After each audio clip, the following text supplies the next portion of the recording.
금년 주일에는 제가 목회서신을 설교한다고 말씀을 드렸습니다. 목회서신이란 AD 63년에서 67년 사이에 바울 사도께서 로마에 오게 1차 투옥과 2차 투옥 때입니다. 어느 때인지 정확하게 알 수는 없지만 로마의 감옥 속에서 이제 바울은 감옥 밖에 있는 자기의 제자들을 향하여서 목회는 이런 것이다 하고 지침서를 써서 편지로 보내게 됩니다.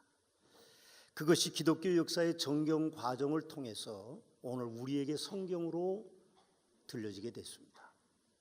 그래서 디모데전서와 디모데후서 그리고 디도서라는 이름으로 우리는 그 말씀을 대하고 있습니다. 이 목회서신의 핵심 주제는 말씀에 입각한 정통신앙과 공중예배에 합당한 자세, 그리고 교회 지도자들의 교육을 위해서 필요한 말씀들입니다. 물론 꼭 교회 지도자들뿐 아니라 어떻게 하면 하나님 앞에 바로 설까 하는 모든 그리스도인들에게 꼭 필요한 하나의 교회 안의 생활의 지침서라고도 볼 수 있습니다. 그런데 놀랍게도 AD 33년에 예수님께서 십자가에 달리셨고, 그리고 그 예수님이 부활하신 다음에 승천하신 다음에 복음이 전파되기 시작해서 불과 30년이 채 되지 않아서 로마라고 하는 나라에까지 기독교인들이 많아지게 됐습니다. 역사의 자료를 보면 약 1세기경에는 로마의 시민의 약 12% 정도가 기독교인이었다는 통계 숫자가 나와 있기도 합니다. 근데 어떻게 그렇게 많은 기독교인들이 로마에 있을 수 있었을까요? 사실은 기독교는 저 변방, 속국이죠. 그것도 속국 가운데에 사형장이 이슬로 사라진 한 젊은이의 이름으로 전파되는 그것이 로마라고 하는 그 팍스 로마 제국의 그 건국 이념을 무너뜨릴 정도로 위기를 느낄 정도로 많은 기독교인들이 어떻게 생겨났느냐 하는 데 있습니다. 물론 바울이 로마에서 옥에서 이태 동안 있고 또 풀려났다가 다시 옥에 갇히면서 그가 복음을 열심히 전파한 그런 내용들도 있겠습니다. 또 물론 베드로나 그 이외에 다른 사도들이 예수님을 증거하기 위해 로마에까지 복음을 증거하고 수많은 그리스도인들이 로마로 들어가서 복음을 증거하는 그런 효과들도 물론 있었을 것이라고 생각합니다. 그러나 어떻게 그게 가능했는지는 참 우리가 궁금합니다. 이단하러 몰리고 그리고 황제에 도전하는 반역자로 몰려 십자가에 처형된 사람으로 시작된 그 기독교가 어떻게 그렇게 놀라운 전파를 할 수 있었을까요? 그런 것에 비교하면 오늘날 교회의 부흥은 사실은 시간이 그렇게 중요한 것이 저는 아니라고 생각합니다. 우리 교회가 2018년을 다시 부흥하는 해로 정했습니다. 그래서 2018년에 다시 부흥하는 이 1년의 기간은 우리 서머나 교회가 3,000명을 예수님께 인도하고 성도되도록 가르치며 행복하게 되는 우리가 섬긴다고 하는 사명선언을 이루기에 넉넉한 시간들이라고 생각합니다. 우리가 열심히 바울 사도처럼 또 다른 사도들처럼 스데반 집사처럼 열심히 복음을 증거해서 우리 서머나 교회가 다시 2018년 부흥하는 해가 되는 아름다운 축복이 있게 되시기를 주님의 이름으로 축원합니다. 오늘 제가 전해드릴 말씀은 예수님의 명령을 따르는 교회입니다.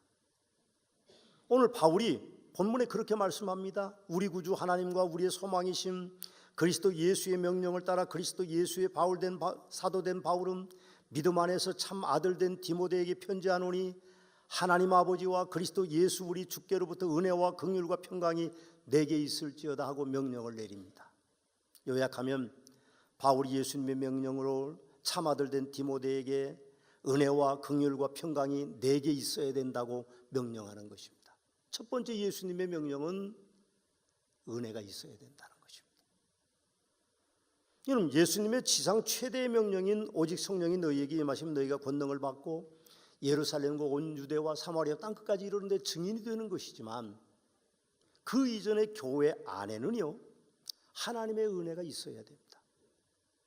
그 안에 하나님의 은혜가 있어야만이 기독교인들이 일어서서 세상을 향하여 복음을 증거할 수 있게 되는 것이죠. 예수님의 첫 명령이 은혜가 내게 있을지어다였습니다. 목사인 디모데에게 말하는 그 사도 바울이 명하는 그 은혜가 어떤 것들인지는 우리는 정확하게 알기는 어렵습니다. 디모데는 궁금한 것이 목회를 잘했을까 하는 것입니다. 그럼 디모데 목사는 이 믿음이 외조모 로이스와 어머니 유니게 속에 있더니 그렇게 해서 유전적으로 복음을 받아들인 사람입니다. 그리고 바울이 안수함으로 하나님의 은사가 다시 불릴듯 하게 되어서 하나님이 주시는 것을 두려워하는 마음이 아니고 오직 능력과 사랑과 절제하는 마음이 그에게는 충분히 있었지만, 그러나 디모데전서 4장 12절과 디모데전서 5장 23절 말씀에 보면 그는 아주 유약한 사람인 것으로 드러납니다. 나이도 몇 살 먹지 않았고 위장병을 달고 사는 사람이기 때문에 자주 나는 위장병을 위하여서 포도주를 조금씩 쓰라고 하는 말을 들을 정도로 그는 연약한 사람이었습니다. 디모데는 분명히 슈퍼맨이 아닙니다. 디모데는 분명히 철의 사나이도 아닙니다. 그래서 디모데에게 필요한 것은 하나님의 은혜였을 것입니다. 사람들이 주는 어떤 위로함과 사람들이 주는 어떤 만족함과 사람들이 가져다 주는 어떤 풍요로움 때문에 디모데가 목회한 것이 아니었다고 하는 것이죠. 오직 디모데에게 필요한 것은 하나님이 주시는 은혜입니다. 그 은혜를 누리는 것이죠. 그럼 하나님과 예수님께로부터 디모데에게 은혜가 내려지는데 본문에 보니까 하나님이 우리 구주라고 표현되고 있고, 그리고 우리의 소망이신 그리스도가 임재했다고 말하고 참아들 디모데라고 하는 그 아름다운 음성을 듣습니다. 목사가 은혜가 떨어지면 감격을 잊어버리게 되죠. 그래서 소소한 일에 마음에 상처를 입고 상처를 주고 기쁨을 잃어버리게 되고 목회 생활도 소원해지게 되고 교회에서 좋은 일꾼 되기는 사실은 어렵지만 나쁜 일꾼 되는 것은 하루아침입니다. 아무리 공든 답이 쉽게 무너지지 않는다고 할지라도 목회의 답은 쉽게 무너질 수 있기 때문에 오늘 사도 바울이 디모데에게 하나님의 은혜를 명령하고 계시는 것입니다. 천사나 사단은 같은 종류의 피조물입니다. 사단은 하나님의 창조에 감사와 기쁨을 잃어버렸을 뿐입니다. 역시 목사도 마찬가지입니다. 목사로 부름을 입었더라도 그 안에 감사와 기쁨을 잃어버리면 목사가 아닌 추악한 싹군 목자가 될 수밖에 없는 것이죠. 마지막 만찬이라는 큰 벽화를 그린 레오나르도 다빈치가 있습니다. 그분이 성전 벽에 그린 이 대작 작품은 길이가 무려 420 곱하기 910입니다. 굉장히 큰 작품입니다. 우리는 그냥 작은 액자에 들어있는 사진만 그렇게 봐서 다빈치의 그 최후의 만찬이 그렇게 크리라고는 생각을 안 합니다. 그런데 이 다빈치가 예수님을 그렸습니다. 그리고 11제자를 그리고 마지막 가룟 유다를 모델로 삼는 사람을 찾지를 못했습니다. 무려 1년 넘게 가룟 유다의 얼굴은 그리지 못했습니다. 그래서 이 다빈치가 사악한 이미지를 풍기는 젊은이를 찾아다녔습니다. 어느 날 베드로 성당 앞에 엎드려서 구걸하는 젊은이를 보니까 사악한 젊은이의 모습이 나타나서 그를 데려다가 가룟 유다의 얼굴을 그려놓습니다.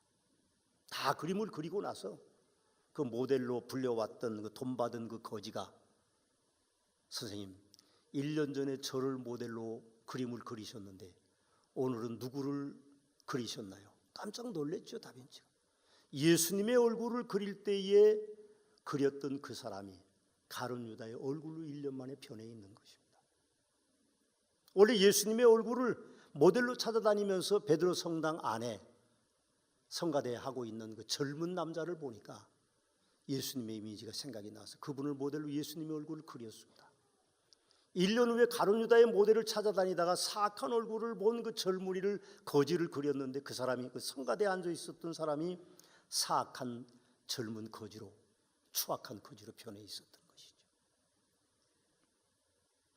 여러분, 우리에게 은혜가 없으면 우리는 추악한 존재일 수밖에 없습니다. 아무리 디모데라도, 아무리 하나님 앞에 부름받아 에베소 교회 목회를 하고 있는 디모데라 할지라도 하나님의 은혜를 거역하면, 하나님의 은혜를 깨닫지 못하면, 하나님의 은혜를 소유하고 있지 못하면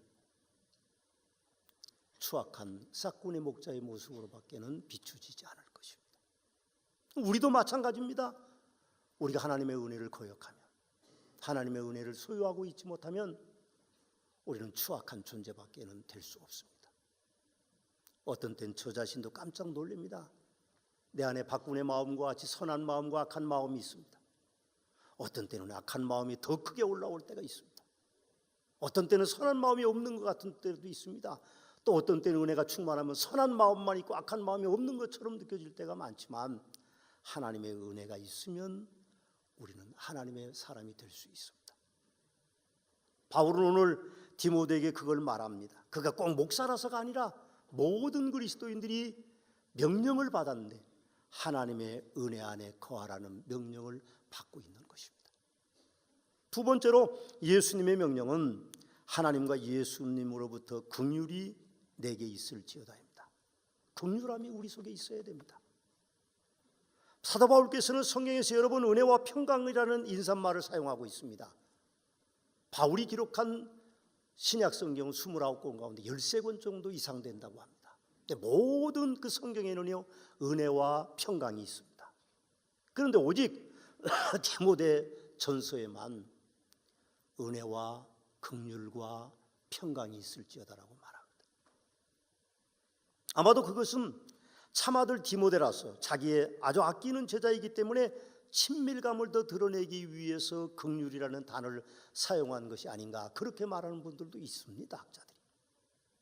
그러나 제가 보기에는 그런 의미보다는 진짜 디모데에게는 긍휼이 필요했는지도 모르겠습니다. 긍휼이라는 단어는 죄인들을 고통에서 구원하여 항상 새롭게 함을 의미하는 것입니다. 핸드릭스라고 하는 분은 긍휼을 하나님께서 인간의 모든 상황을 지배하시고 한없는 사랑과 위로를 베풀어 주는 것이라고 그렇게 해석하고 있습니다. 하나님께서는 바울 사도를 통해서 사실은 오늘 디모데에게 너에게 긍휼이 있다는 것을 가르쳐 주고 있는 것입니다. 명령이라고 하기보다는 어쩌면 애절한 소원일는지도 모르겠습니다. 당연합니다. 여러분과 저도 우리 서머나 교회에서 긍휼이 흘러넘쳐야 됩니다. 교회 안에 긍휼이 없으면 세상 어디에서도 긍휼을 누릴 수 있겠습니까? 참 안타깝지만 오늘날 한국교회 안에 우리 서머나 교회는 긍휼이 참 적은 것 같습니다. 그러나 주님은 우리에게 그렇게 명령하십니다. 우리가 긍휼의 은혜를 입어야 된다고요. 디모데 목사가 긍휼을 가져야 됐습니다. 예수님께서는 70번씩 7번에도 용서하라고 하셨습니다. 그게 주님의 명령이십니다. 목사는 분명하게 긍휼을 베풀어야 하고 문제는 주님께서 해결해 주십니다. 그런데 디모데에게는 많은 문제들이 있어요. 디모데후서 3장 8절 말씀에 보면 얀네와 얀브레가 모세를 대적한 것까지 그들도 진리를 대적하니 이 사람들은 그 마음에 부패한 자의 믿음에 관하여 버린 자들이라. 디모데후서 4장 4절 14절 말씀에 보니까 구리 세공업자 알렉산더가 내게 해를 많이 입혔으며 주께서 그 행한 대로 그에게 갚겠다고 바울이 그렇게 말씀하시는 것을 볼 때에 디모데가 긍휼이 없으면 목회하기가 어려울 것입니다. 제가 즐겨 읽는 책이 하나 있습니다. 가끔 제 사명감이 떨어지고 설교에 대해서 제가 좀 자신이 없을 때 목사님 설교가 달라졌어야 하는 책을 읽습니다. 그 책의 서론은 그렇게 시작합니다. 어떤 목사가 트럭을 몰고 왔다. 교회 사택에 들어가더니 서재에 있는 모든 책을 트럭에 싣고 사라져버렸다. 그리고 다시는 그 목사가 그 교회에 나타나지 않았다. 그런 글로 시작합니다. 여러분 생각해보면 목사에게 긍휼이 없으면요 목회가 어렵습니다. 싹군 목자에게 딱 알맞겠죠. 오늘 긍휼로 번역된 엘레오스는 연민의 정의나 하나님의 자녀 사랑 또는 동정심을 드러낼 때 사용하는 단어입니다. 긍휼을 드러낸다면 얀네오 얀브레도 알렉산더도 품을 수 있을 것이라고 생각합니다. 그래서 바울은 특별히 참아들 디모데에게 긍휼을 명하고 있는 것입니다. 예수님의 세 번째 명령은 하나님과 예수님께로부터 평강이 너희에게 있을지어다입니다. 평강이 있어야 된다는 것입니다. 이거는 우리가 가져야 되는 게 아니라 하나님과 주님의 명하심입니다. 우리 안에 평강이 있어야 됩니다. 하나님께서는 바울 사도를 통하여 여러분과 저에게 평강을 누리고 살아야 한다고 명령하십니다. 당연히 여러분과 제가 이룬 서머나 교회에는 평강이 있어야 됩니다. 교회 안에 평강이 없으면 세상 어디에서 평강의 은혜를 누리고 살 수 있을까요? 에베소 교회에 목회하는 디모데에게 평강이란 어떤 의미였을까요? 세계교회는 지금 평강을 잃어가고 있습니다. AFP 통신에 의하면 2017년도에 순교자의 숫자가 3,066명이나 된다고 합니다. 예수님 믿는다는 이유 하나 때문에 3,066명이 목숨을 잃었습니다. 아프리카 나이지리아에서는 무려 2,000명이나 되는 사람들이 순교당했습니다. 통계에 보면 북한이 17년 연속 기독교 박해국 1위로 등장하고 있습니다. 그렇지만 기독교가 어느 세대에는 평강을 누린 적이 있습니까? 2000년 역사에 평강을 누린 적이 없습니다. 그러나 감사하게도 2000년이 넘는 박해 속에서 기독교는 하나님과 예수님께서 평강의 은혜를 누려왔습니다. 어떤 분들은 제 얼굴이 항상 밝다고 좋아하십니다. 많이 포장된 거죠. 뭐 좀 환장했는지도 모릅니다. 사실은 교회는 하루도 평안한 날이 없다시피 합니다. 올해는 좀 평안하려나 연말이 그렇게 평안하지 않았습니다. 금주는 좀 평안하려나 평안한 주가 별로 없습니다. 그러나 우리는 평강의 은혜를 누리고 살아야 됩니다. 그것이 하나님이 우리에게 주시는 놀라운 은혜이기 때문에 저는 강단에 설 때마다 여러분들에게 평강한 얼굴을 보일 수 있는 것입니다. 목사가 뭐 그렇게 힘들게 살겠냐, 뭐 그럴 일이 있겠냐, 목사는 뭐 아무것도 안 해도 되지만 그렇게 생각하지만 그렇지 않습니다. 저도 친척이 있고 형제들이 있고 부모가 있고 자식이 있고 그리고 저도 성도들이 있고 많은 분들과 함께 살아가는 많은 날들 동안 평강을 이룰 수도 있습니다. 그러나 환경 때문에 평강을 저는 잃어버리고 싶지는 않습니다. 항상 제 마음속에는 강 같은 평화가 흘러넘침을 저는 경험합니다. 어제는 힘들었어도 오늘은 새로운 강 같은 평화가, 그 평강의 은혜가 저를 감싸기 때문에 제 마음속은 항상 평강의 은혜가 넘칩니다. 오늘 한국교회도 평강을 잃어버렸습니다. 국민들에 대한 신뢰를 잃어버렸기 때문이죠. 여러 원인이 있습니다만 근본적인 원인은 교회가 물질과 물량주의를 추구한 데에서 오는 커다란 영향이고, 또 하나는 목회자들에 대한 문제입니다. 그 중에 하나는 소명에 대한 근원적인 문제를 교회들이 잃어버리고 있습니다. 교회가 물량주의 휩쓸려 목회자가 하나님의 목사로 부르심보다는 인물이 어떠냐, 성품이 어떠냐, 학벌이 어떠냐, 은사가 어떠냐, 그런 것들을 우선하는 데 시작하니 목사가 소명감이 없이 직업으로만 여기는 시대가 돼버리고 말았습니다. 큰 교회 목사는요, 박사학위 없으면 못 들어갑니다. 아예 이력서를 받지 않습니다. 대상자에서 제외시킵니다. 그러면 결국 사명감이 없으니 헌신도가 떨어질 것이고, 성도님들은 한술 더 떠서 목회자를 하나님의 사람으로 받아들이지 않고 교회에 내세울 심볼이나 성도들의 화척거리로 자랑거리로만 만족하고자 하십니다. 그러나 목사는 교회의 자랑거리가 돼서는 안 됩니다. 어떤 경우에도 목사가 교회의 자랑거리로 등장해서는 안 됩니다. 오직 예수 그리스도 그분만이 교회의 자랑이 돼야 되는 것입니다. 오히려 더 얕고 더 보잘것없어 보이는 성도들이 그 교회의 자랑거리가 돼야 됩니다. 그것이 진정한 교회의 모습이 아니겠습니까? 어떤 목사님은 이력서를 아주 명함에 3개 가지고 다니는 분들이 계십니다. 명함 한 장이 앞뒤로 빡빡해서, 그것도 작은 글씨로 깨알같이 써서 앞뒤로 빡빡하게 쓰고 다니는 분들이 계십니다. 이런 목사는 조심해야 됩니다. 그런데 성도들은 그런 목사들을 아주 귀하게 여기는 상황들이 벌어지고 있습니다. 여러분, 색안경을 쓰고 보시지 않더라도 그는 싹군 목자일 가능성이 농후합니다. 그런데도 성도들은 그런 목사에게 잘도 넘어갑니다. 분명히 바로 된 성도라면 자기 교회와 자기 교회 목사를 넘어서서 다른 교회를 기웃거리거나 다른 목자를 따라가지는 않을 것입니다. 또 다른 하나는 목회자의 삶과 세상과의 괴리의 현상에 있습니다. 그런 이유 때문인지 요즘은 목사가 되기를 원하는 젊은이들이 점점 적어지고 있습니다. 신학교들이 미달 사태고 신학교에 들어오는 사람들이 소명감보다는 실력을 위주로 선정하는 그런 일들이 일어나고 있습니다. 출세하는 하나의 방편으로 목사의 길을 선택하는 것이죠. 여러분, 2017년 목회자의 종교생활 의식조사라는 것을 한국 기독교 목회자 협의회에서 발표했는데 참 안타깝습니다. 사례비가 부족하다고 느끼는 목회자가 2012년에는 48%였는데 2017년에는 65%로 무려 증가했습니다. 46%의 목회자가 월 사례비를 150만 원을 못 받는다고 합니다. 물론 개척교회 목사님이나 작은 교회 목사님들이 다 많이 응답했기 때문에 그렇겠죠.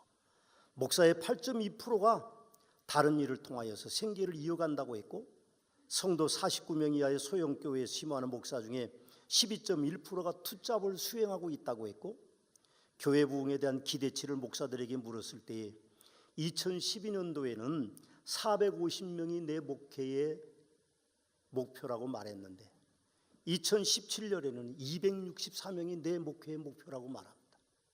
무려 40% 이상을 줄였습니다. 교회가 그만큼 어렵다는 이야기도 될 수 있겠죠. 그러나 저는 교회가 어렵다고 생각하지 않습니다. 문제는 교회가 무엇을 추구하고, 문제는 목사가 어떤 모습을 보이느냐 하는 데 있는 것이지 교회 자체가 어려운 것은 아닙니다. 제가 말씀을 깨닫기는 바울이 말하는 평강은 디모데가 에베소 교회 목사였기 때문에 교회에 대한 명령으로 받습니다.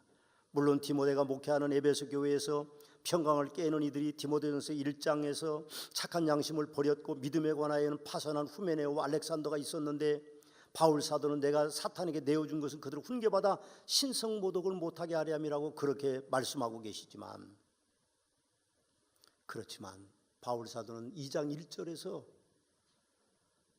내가 첫째로 권하노니 모든 사람을 위하여 간구와 기도와 도고와 감사를 하되, 곧 그 말은 뭡니까? 평강을 잃지 말고 목회하라고 말하고 있습니다. 싸우는 목사, 싸우는 성도, 싸우는 교회, 그 교회가 어떻게 평강할 수 있겠습니까? 어찌 교회에서 평강을 깨려고 하는지 모르겠습니다. 어떤 이유로든 유익되지 못한 것이고, 바울 사도는 디모데에게 이 집은 살아계신 하나님의 교회요 진리와 기둥의 터라고 그렇게 디모데에게 주지시키고 있습니다. 바울 사도는 디모데 목사에게 살아계신 하나님의 교회에서 책망받을 목록들을 전합니다. 제가 좀 길지만 쭉 읽어보겠습니다. 다른 교훈을 따르고 양심을 버리고 믿음에 대하여 파선하고 분노와 다툼을 일으키고 감독과 집사의 직분을 다하지 않고 미혹하는 영과 귀신의 가르침을 따르고 양심이 화인 맞아서 외식하고 거짓말하고 혼인을 금하고 어떤 음식을 먹지 말라고 하고 돈을 사랑하고 헛된 말을 하고 복음과 함께 고난을 거절하고 말다툼하고 망령되고 헛된 말을 하고 부활이 이미 지나갔다고 말하고 자기를 사랑하며 돈을 사랑하며 자랑하며 교만하며 비방하며 부모를 거역하며 감사하지 아니하며 거룩하지 아니하며 무정하며 원통함을 풀지 아니하고 모함하며 절제하지 못하며 사나우며 선한 것을 좋아하지 아니하며 배신하며 조급하며 자만하며 쾌락을 경건하기를 하나님의 사랑하는 것보다 더하며 경건의 모양은 있으나 경건의 능력은 부인하는 사람이고 항상 배우나 끝내 진리의 지식에 이를 수 없는 사람들이고 진리를 대적하는 사람들이고 자기의 사욕을 따를 스승을 많이 두고 이 세상을 사랑하고 해를 많이 입히는 사람들이라고 그렇게 말하고 있습니다. 그런 많은 에베소 교회의 교인들 안에서 하나님과 예수 그리스도의 명령은 디모데에게 평강을 누리라고 하는 것입니다. 저는 설교를 준비하면서 목사라는 직분을 다시 한번 생각해 봤습니다. 목사가 뭘까? 여러 가지 말이 많이 있지만 국어사전을 보니까 신학교를 나와 교회를 다스리고 신도를 인도하는 교육자라고 그렇게 표현하고 있습니다. 신학교를 나와서 교회를 다스리고 신도를 인도하는 교육자인 제가 평강이 없다면 어떻게 서머나 교회 안에 평강이 있겠습니까? 그러나 저는 평강이 제 속에 있음을 확신합니다. 우리 서머나 교회는 평강한 교회가 될 것입니다. 우리 한국 교회도 지금은 어렵지만 평강한 교회가 될 것입니다. 세계 많은 교회 3,066명의 순교자가 나는 순교의 역사가 기록돼 있어도 저는 2018년은 모든 교회 안에 환난이 없다는 이야기가 아닙니다. 평강으로 넘치는 그리스도인들이 가득하는 축복이 있을 줄로 믿습니다. 우리 서머나 교회 안에도 평강의 복을 누리는 아름다운 성도들로 가득 채워지시기를 주님의 이름으로 축원합니다. 기도하시겠습니다. 이제는 우리 주 예수 그리스도의 은혜와 아버지 하나님의 극진하신 사랑하심과 성령님의 감화와 감동 역사하시며 은총, 오늘 교회 안에 은혜가 있고 긍휼이 있고 평강을 누리기 원하는 성도들을 위해 은혜와 긍휼과 평강의 하나님으로 함께 계시옵기를 축원하옵나이다. 아멘.